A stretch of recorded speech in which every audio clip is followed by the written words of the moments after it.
Hi. Hi. Hi. நீங்க hi sir. Hi.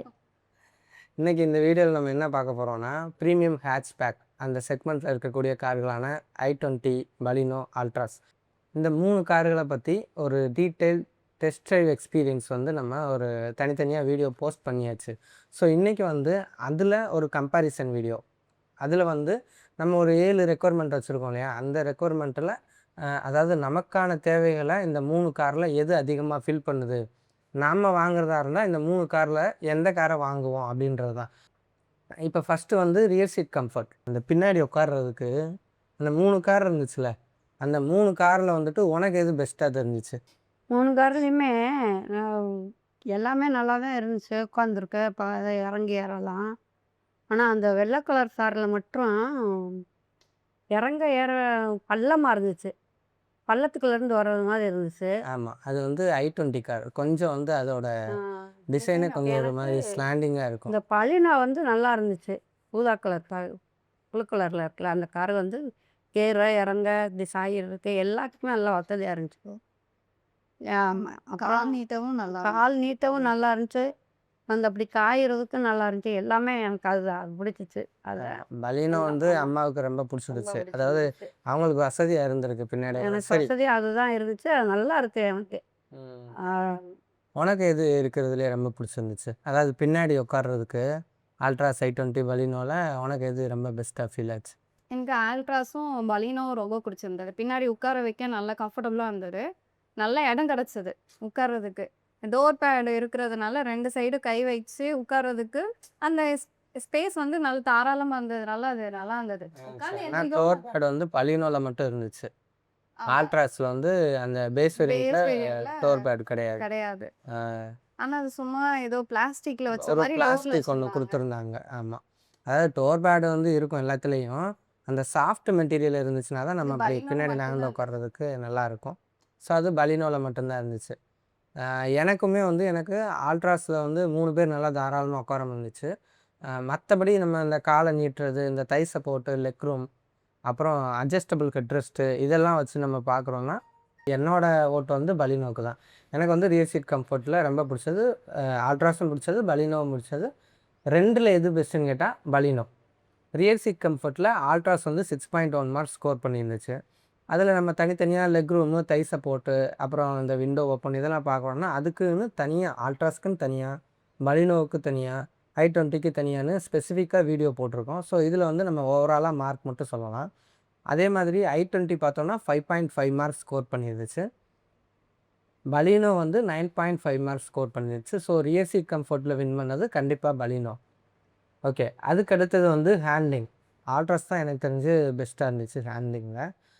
அந்த ஸ்டேரிங்கோட feedback வந்து அவ்வளோ சூப்பராக இருந்துச்சு. ஸோ எனக்கு ஆல்ட்ராஸ் வந்து ரொம்ப பிடிச்சிருச்சது. அதுக்கடுத்து பார்த்தோன்னா i20யும் பலினோவும் கிட்டத்தட்ட ஒரே ஈக்குவல் தான். அதில் எது பெஸ்ட்டுன்னு கேட்டோன்னா பலினோ சொல்லலாம். ஏன்னா i20யோட பேஸ் வேரியண்ட்டில் கொஞ்சம் அந்த ஹேண்ட்லிங் பிரச்சனை இருந்துச்சு. ஏன்னா அந்த அந்த டயர் சைஸ்லாம் கொஞ்சம் குட்டியாக கொடுத்துருந்தாங்க. அப்புறம் அந்த ஸ்டியரிங் ஃபீட்பேக் வந்து அந்தளவுக்கு இல்லை. அந்த வெனியூ டெஸ்ட் ரைட் பண்ணோம், அதில் கூட கொஞ்சம் நல்லா சூப்பராக இருந்துச்சு.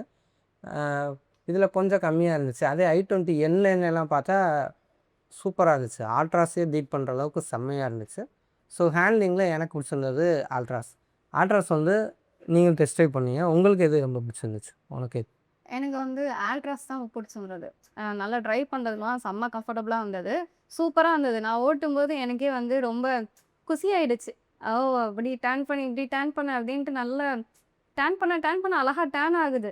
எங்கே நிற்கணும் அப்படின்னு நம்ம டிசைட் பண்ணுறோம். அந்த இடத்துல ஷார்ப்பாக நின்றுச்சு. எந்த ஒரு ஃபிசரும் தட்டாமல் சூப்பராக இருந்தது. ஆமாம், உங்களுக்கு நான் ட்ரைவ் பண்ணதில்ல. எப்படி இருந்தது ரியர் சீட் கம்ஃபர்ட்? அது நல்லா இருந்துச்சு, சூப்பராக இருந்துச்சு. ஆக்சுவலாக நல்லாவே ட்ரைவ் பண்ணுவாங்க. ஆனாலும் இப்போ ஒரு வெளியில் ஒரு இடத்துக்கு போகிறோன்னா நான் தான் ட்ரைவ் பண்ணணும் அப்படின்னு சொல்லி எக்ஸ்பெக்ட் பண்ணுவாங்க. அது அம்மாவும் எக்ஸ்பெக்ட் பண்ணுவாங்க, அவங்களும் எக்ஸ்பெக்ட் பண்ணுவாங்க. மற்றபடி எனக்கு டயர்டாக இருந்துச்சுன்னா அவங்க ட்ரைவ் பண்ணுவாங்க. அப்போவுமே அம்மா கொஞ்சம் பயப்படுவாங்க. ஆனால் இந்த ஆல்ட்ராஸ் வந்து அவங்க ட்ரைவ் பண்ணதை பார்த்துட்டு அம்மாவே ஒரு மாதிரி எக்ஸைட்டாக உட்காந்துருந்தாங்க. ஏமா உனக்கு பயமாக இருந்துச்சு முதல்லாம். சென்சிபிளாக நல்லா ஓட்டுச்சு. நான் பார்த்தேன், அவங்க முகத்தை தான் பின்னாடி உட்காந்து பார்த்துட்டு இருந்தேன். அவ்வளோ ஒரு எக்ஸைட்மெண்ட் அந்த ஆல்ட்ராஸ் ட்ரைவ் பண்ணுறப்போ. ஸோ அப்போயே எனக்கு தெரிஞ்சிச்சு ஹேண்டிங்கில் அவங்க ஆல்ட்ராஸ் தான் சொல்லுவாங்கன்னு. ஸோ ஹேண்ட்லிங்கில் வின் பண்ணது யாருன்னு கேட்டால் ஆல்ட்ராஸ் தான் கண்டிப்பாக. இப்போ நம்ம ஹேண்ட்லிங்கில் எவ்வளோ மார்க் ஸ்கோர் பண்ணியிருக்காங்கன்னு பார்த்தோன்னா, ஆல்ட்ராஸ் வந்து ஹேண்ட்லிங்கில் அதிகபட்சமாக 8.3 மார்க் ஸ்கோர் பண்ணியிருந்தாங்க. அதுக்கு அடுத்ததாக பலினோ வந்து 6.8 ஸ்கோர் பண்ணியிருந்தாங்க. i20 வந்து 6 மார்க் ஸ்கோர் பண்ணியிருந்தாங்க. ஸோ அந்த ஹேண்ட்லிங்கில் இருக்கக்கூடிய அந்த ஸ்டியரிங் ஃபீட்பேக்கு அதெல்லாம் வந்து உங்களுக்கு வந்து நாங்கள் இந்த டேபிள்லேயே கொடுக்குறோம். நீங்களே அதை பார்த்து செக் பண்ணிக்கோங்க. இல்லை அது இதில் உங்களுக்கு வந்துட்டு டீட்டெயில்டாக வேணும்னா அந்த தனியாக போட்டிருக்க அந்த வீடியோவை செக் பண்ணி பாருங்கள். இல்லை உங்களுக்கு இதில் ஏதாவது கான்ட்ரவர்சி ஏதாவது கருத்து இருந்துச்சுன்னா கண்டிப்பாக நீங்கள் கமெண்ட் செக்ஷனில் சொல்லுங்கள். இன்னொரு விஷயம் முக்கியமாக மைண்டில் வச்சுக்கோங்க, இது வந்து எங்களோட பெர்ஸ்பெக்டிவில், அதாவது எங்களோட தேவையான அந்த 7 பாயிண்ட்டை வந்து எது அதிகமாக ஃபில் பண்ணுது, அதோட நம்ம பார்க்குறது வந்து ஒரு value for money. So base variant கார்களை மட்டும்தான் இதில் வந்து நம்ம எடுத்திருக்கோம். ஸோ அதையும் மைண்டில் வச்சு நீங்கள் இதை முடிவு பண்ணிக்கோங்க. ஓகே, அதுக்கு அடுத்தது வந்து சர்வீஸ். சர்வீஸில் வந்து நம்ம இப்போ டாட்டா, ஹூண்டாய், மாருதி இதில் எது வின் பண்ணணும்னு உங்களுக்கே தெரியும். கண்டிப்பாக மாருதி தான். சர்வீஸில் கண்டிப்பாக நம்மளுக்கு பலினோ தான் வின் பண்ணோம். பலினோவுக்கு சர்வீஸில் 10/10 கொடுத்தாச்சு. அடுத்து மைலேஜ். இந்த மைலேஜில் யார் வின் பண்ணுறாங்கன்னு பார்த்தோன்னா கண்டிப்பாக மாருதி, பலினோ. சாலிடாக நீங்கள் 20 எடுக்கலாம். 10/10 கொடுத்தாச்சு. அதுக்கடுத்து i20 பார்த்தோம்னா 7 மார்க். அதே மாதிரி ஆல்ட்ராஸுமே 7 பாயிண்ட் ஸ்கோர் பண்ணியிருக்காங்க. இதில் ஒரு வித்தியாசம் என்னென்னா i20 வந்து 4 சிலிண்டர், ஆல்ட்ராஸ் வந்து 3 சிலிண்டர். இருந்தாலுமே ரெண்டுக்குமான மைலேஜில் வந்து ஒரு பெரிய டிஃப்ரெண்ட் இல்லை. i20 சில டைம் வந்து நல்ல மைலேஜ் தர மாதிரி தெரியுது. சாஃப்ட் ஃபுட்டாக ஓட்டுறப்போ நல்லா மைலேஜ் தர மாதிரி தெரியுது. நல்லா அழுத்தி ஓட்டிட்டிங்கன்னா சடனாக குறைஞ்சிரும். ஏன்னா மைலேஜுன்றது உங்களுக்கு தெரிஞ்சிருக்கும், ஓட்டுறவங்களோட கையில் தான் இருக்குது. ஸோ அது ஆவரேஜாக நம்ம ஒரு பாயிண்ட் சொல்லியிருக்கோம். அடுத்து சேஃப்டி பாயிண்ட்டுக்கு வந்தோன்னா கண்டிப்பாக இதில் வின் பண்ணுறது டாட்டா தான். அதோட பில்டு குவாலிட்டி அவ்வளோ சாலிடாக இருந்துச்சு. ஸோ அது 10/10 வந்து கண்டிப்பாக கொடுத்தாச்சு.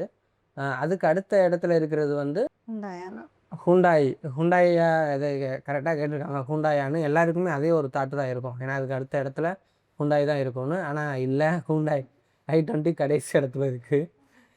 பலினோ தான் இருக்குது. ஏன்னா i20யும் i10ம் வந்து இன்னுமே சீட் மெட்டல் குவாலிட்டி ஒஸ்ட்டாக தான் பண்ணியிருக்காங்க. இப்போ வந்திருக்க வென்யூவாக இருக்கட்டும், அதுக்கப்புறம் இருக்கக்கூடிய மற்ற கார்கள்லாம் வந்து சீட் மெட்டல் குவாலிட்டி இம்ப்ரூவ் பண்ணியிருக்காங்க. i20 வந்து இன்னுமே சீட் மெட்டல் குவாலிட்டி இம்ப்ரூவ் பண்ணணும். நம்ம பலினோ வந்து இப்போ ரீசெண்டாக இம்ப்ரூவ் பண்ண காரணத்தினால 4 ஸ்டார் ரேட்டிங் வாங்கியிருக்காங்க. சீட் மெட்டல் குவாலிட்டியுமே நல்லா இம்ப்ரூவ் பண்ணியிருக்காங்க. பெருசாக ஒரு ஃப்ரெஜைலாக ஒரு ஃபீலெல்லாம் ஒன்றும் கிடைக்கல. ஸோ அதனால் பலினோ வந்து சேஃப்டியில் 7 பாயிண்ட் ஸ்கோர் பண்ணியிருக்கு. i20 வந்து 6.5, ஆல்ட்ராஸ் வந்து 10 பாயிண்ட். அதுக்கு அடுத்த பாயிண்ட் வந்து ரிலையபிள்னா யார் அடிப்பாங்க? பலினோ தான் ஸ்கோர் பண்ணும். ஆனால் இல்லை, ரிலையபிள்னாலே ஹூண்டாய் தான் எப்போயுமே ஸ்கோர் பண்ணுவாங்க. அது எல்லாருக்குமே தெரிஞ்சிருக்கும். மாருதிலையும் அந்த அளவுக்கு ஓரளவுக்கு இருக்கும், ஆனால் டாட்டா தான் அப்படி இருக்காது. கண்டிப்பாக நீங்கள் ஒரு 4-5 வருஷத்தில் என்னென்ன இஷ்யூலாம் ஃபேஸ் பண்ணணுமோ அத்தனையும் ஃபேஸ் பண்ணுற மாதிரி இருக்கும். ஸோ ரிலையபிளில் வந்து i20 10/10, பலினோ 9 பாயிண்ட் ஸ்கோர் பண்ணியிருக்காங்க, ஆல்ட்ராஸ் வந்து 3 பாயிண்ட் ஸ்கோர் பண்ணியிருக்காங்க. ஆல்ட்ராஸுக்கு ஏண்ட எவ்வளோ மார்க் கம்மி பண்ணுற? 3 மார்க் தான் போட்டுருக்கேன். ரிலையபிள் இல்லையா? ஏன்னா டாட்டா வந்து ரிலையபிள் அப்படின்னா என்னென்னா நம்பகத்தன்மைன்னு அர்த்தம். அந்த நம்பகத்தன்மை வந்து எந்தெந்த விஷயங்கள்ல இருந்தெல்லாம் வருதுன்னா, ஃபஸ்ட்டு வந்து இன்ஜின். i20யோட இன்ஜின் வந்து கிட்டத்தட்ட ஒரு 15-20 வருஷத்துக்கு ப்ரூவனான ஒரு இன்ஜின். அதோட ஸ்மூத்னஸாக இருக்கட்டும், அந்த கப்பா 1.2 கப்பா இன்ஜின் அவ்வளோ சூப்பராக இருக்கும். ஸோ அதில் எந்த பிரச்சனையுமே இது வரைக்கும் ஃபேஸ் பண்ணதே இல்லை. அவ்வளோ இதாக இருக்கும். அதே மாதிரி அந்த சைடு பார்த்தோன்னா மாருதி பலினோவோட அந்த K12 இன்ஜின் அடிச்சுக்கவே முடியாது. செக்மெண்ட்டோட லீடர் அது. நம்ம i20 எடுத்தோம்னா ரிலையபிள் அந்த ரிஃபைன்மெண்ட்டு நல்லாயிருக்கும், சூப்பராக இருக்கும்.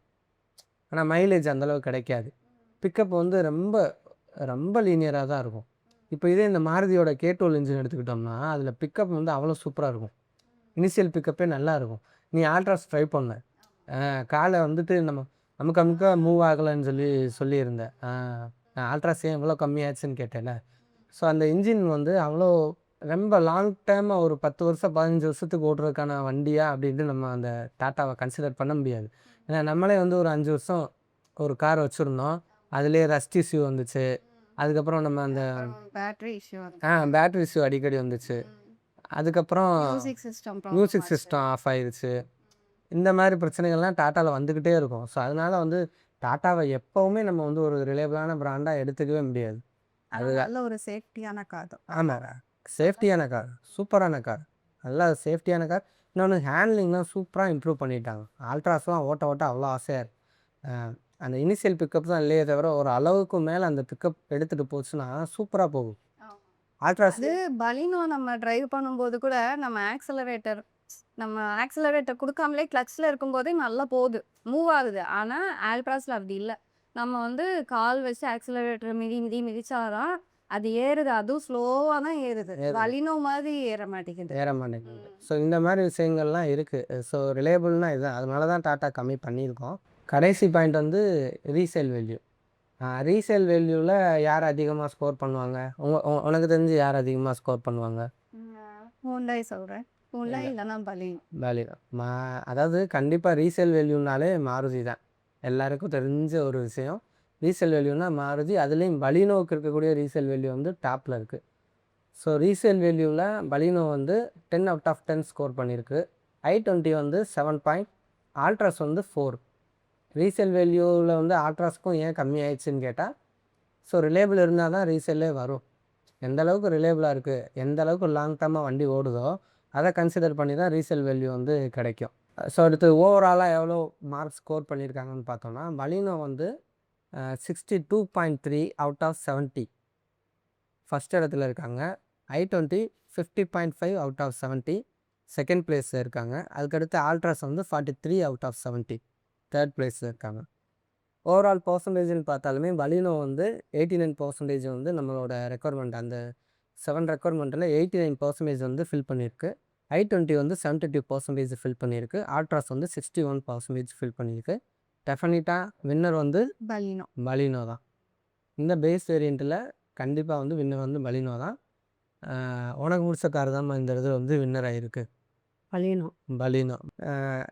இந்த 3ல் எந்த கார் பெஸ்ட்டுன்னு நாங்கள் சொல்ல வரல. எந்த கார் அதிகமாக எங்களோட ரெக்குவயர்மெண்ட்டை ஃபில் பண்ணியிருக்கோம் அதுக்கு தான் நாங்கள் வந்து ரேங்க் வந்து கொடுத்துருக்கோம். ஸோ அதில் எல்லாமே கொடுத்துருவாங்கல்ல பேஸ் வேரியண்ட்டில். ஆமாம், அந்த one touch one Moda.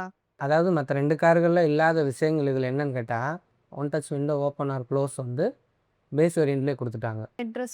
Headrest வந்து அட்ஜஸ்டபிளாக பேஸ் வேரியண்ட்லேயே கொடுத்துருக்காங்க. நல்ல பின்னாடி உட்காரவங்களுக்கு நல்ல உட்காரவங்களுக்கு மேலே கழுத்து வலிக்காமல் ஏற்றி இறக்கி உட்காரதுக்கு நல்லா இருக்கு. ரெண்டாவது 3 பேர் உட்காரதுக்கு நல்லா இருக்கு.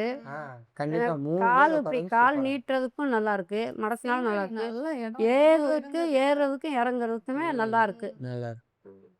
எல்லா இடத்துலையும் அதாவது இந்த பேஸ் வேரியண்ட்டில் பார்த்தோம்னா தாறுமாறாக ஸ்கோர் பண்ணுறது பலினோ மட்டும்தான். அப்புறம் வந்துட்டு நம்ம இன்டீரியரில் 12 டோன்லாம் வந்து 12 டோன் கலர் கொடுக்குறத ஒரு பெரிய ஒரு விஷயம். ப்ரீமியமாக நினச்சி அதை கொடுக்க மாட்டாங்க. ஸோ பேஸ் வேரியண்ட்லேயே வந்து பலினோலாம் அதெல்லாம் கொடுத்துருக்காங்க. ஸோ இந்த காரணங்களுக்காக தான் பலினோ வந்து நம்ம சொல்லியிருக்கோம். இதில் உங்களுக்கு ஏதாவது மாற்று கருத்து இருந்துச்சுன்னா கண்டிப்பாக நீங்கள் கமெண்ட் செக்ஷனில் நல்ல விதமாக சொல்லிட்டு போங்க. நாங்கள் வந்து அதாவது எந்த பிராண்டுக்கும் சப்போர்ட் பண்ணுறதுக்காக சொல்லலை. நம்ம யாரையும் நாங்கள் ப்ரொமோட் பண்ணலை. எங்களுடைய ஆனஸ்டான ஒரு ரிவ்யூ தான் நாங்கள் சொல்கிறோம். எங்களுக்கு என்ன தோணுச்சோ அதை சொல்கிறோம். டெஸ்ட் ட்ரைவ் பண்ணணும் எல்லா காரையும். எங்களோட தேவைகளை அதிகபட்சமாக எந்த கார் ஃபில் பண்ணுச்சு அப்படின்றத வச்சு அதுக்கு ஒரு ரேங்க் சொன்னோம். இப்போ ஜென்ரலாக ஒரு ரிவ்யூ சொல்கிறாங்கன்னா, உங்களுக்கு இது ஓகேனா இந்த கார் எடுங்க, அது ஓகேனா அந்த கார் எடுங்க, அந்த மாதிரி தான் சொல்லுவாங்க. ஸோ அதே மாதிரி தான் நாங்களும் எங்களுக்கு எது தேவையோ அதை வச்சு நாங்கள் வந்து இந்த ரேங்கிங் சொல்கிறோம். நீங்களுமே இதே மாதிரி டெஸ்ட் ட்ரைவ் பண்ணி பார்க்கணும். பண்ணி பார்த்துட்டு இது எங்களோட ரெக்குவயர்மெண்ட் வந்து ஒரு 7 ரெக்குவயர்மெண்ட் வச்சுருந்தோம்ல, அது மாதிரி உங்கள் ஃபேமிலிக்கு உங்களுக்கு செட் ஆகிற மாதிரி ரெக்குவயர்மெண்ட்டை நீங்களே வந்து நோட் அவுட் பண்ணிக்கோங்க. பண்ணிவிட்டு இதில் வந்து எது உங்களுக்கு அதிகமாக ஃபில் பண்ணுதோ அதை நீங்கள் எடுத்துக்கலாம். ஸோ ஓகேவா? அவ்வளோதான். இந்த வீடியோ வந்து இதோட முடிஞ்சிச்சு. அடுத்த ஒரு முக்கியமான விஷயம் என்னென்னா, எங்களோட ப்ரொஃபஷன் வந்து ஃபோட்டோகிராஃபி. இதெல்லாம் ஒரு ஜஸ்ட் ஒரு ஹாபியாக பண்ணிக்கிட்டு இருக்கோம். அந்த ஒரு 2-3 மாதத்துக்குலாம் ஆர்டர்ஸ்லாம் அவ்வளோவுக்கு கொஞ்சம் கம்மியாக தான் இருக்கும். அந்த இதை வந்து நாங்கள் இதில் ஃபில் பண்ணிக்கிட்டு இருக்கோம். கார் எடுக்க போகிறோம். ஸோ அதை வந்து ஒரு வ்ளாகாக பண்ணணும் அப்படின்றக்காக. இது உங்களுக்கும் யாருக்காச்சும் ஹெல்ப்பாக இருக்கலாம்ல, அதனால் பண்ணிகிட்ருக்கோம். மற்றபடி நாங்கள் வந்து ஃபோட்டோகிராஃபி வந்து 6 இயர்ஸாக பண்ணிகிட்டு இருக்கோம். ஃபோட்டோகிராஃபியில் இருக்கக்கூடிய எல்லா ஈவெண்ட்ஸுமே பண்ணுறோம். மாடல் ஃபோட்டோகிராஃபி, ப்ராடக்ட் ஃபோட்டோகிராஃபியாக இருக்கட்டும், அதுக்கப்புறம் பேபி ஷூட், மெட்டர்னிட்டி ஷூட் எல்லாமே பண்ணிகிட்ருக்கோம். உங்களுக்கு ஃபோட்டோகிராஃபியோட தேவை இருந்துச்சுன்னா கண்டிப்பாக எங்களை காண்டாக்ட் பண்ணுங்கள். கண்டிப்பாக உங்களோட சாட்டிஸ்ஃபேக்ஷனை நாங்கள் கண்டிப்பாக ஃபில் பண்ணுவோம். நல்லபடியாக உங்களுக்கு பண்ணிகிட்டு இருப்போம். தேங்க்ஸ் ஃபார் வாட்சிங் and thanks for support. Bye. Thank you.